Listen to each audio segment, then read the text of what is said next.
Mr. President, may I now explain my vote? You're allowed to explain your vote. You Mr. have 2 President, minutes. first of all, we cannot violate the Constitution. We put the whole impeachment trial at risk here.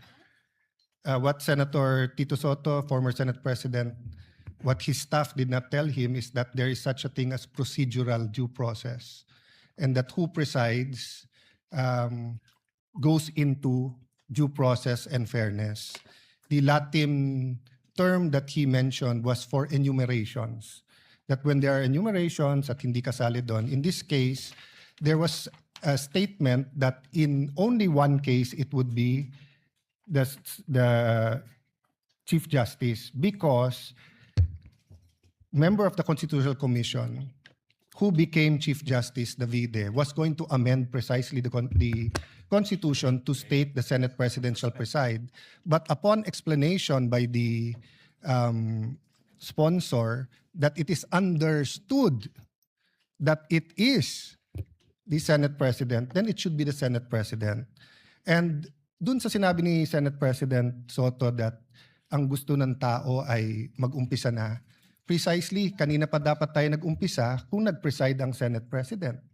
Secondly, this is when you have threshold issues, issues that go into due process fairness. If we're going to say that ang gusto ng tao i-convict na lang, then let's just blurt it out. Now, if we're going to say we want a fair trial, let's make sure that every aspect of this trial is fair. So that's why, Mr. President, if you read the rules, the presiding officer shall have the power to make an issue by himself or by the Secretary of the Senate all orders, mandates, writs, authorized by these rules of the Senate, and make and enforce such other regulations, orders, premises that the Senate may authorize or provide. Nandito din, Mr. President, that the Senate President may by himself,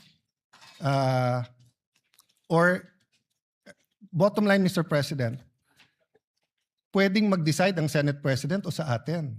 And Mr. President, there are issues that goes into fairness.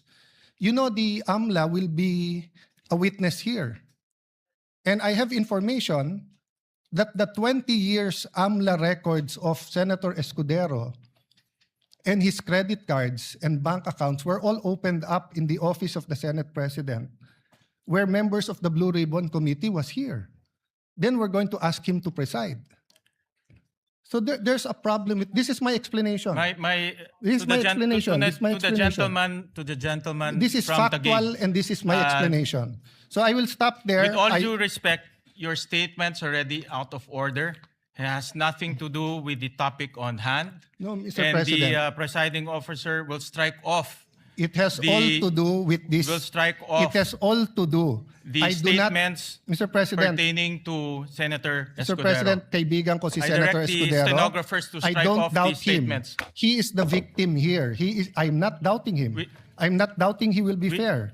I am saying, we want will a fair suspend trial the or not, session Mr. for a few President? minutes to request the presiding officer, Senator Chis Escudero, to ascend the rostrum. Session Mr. suspended. President,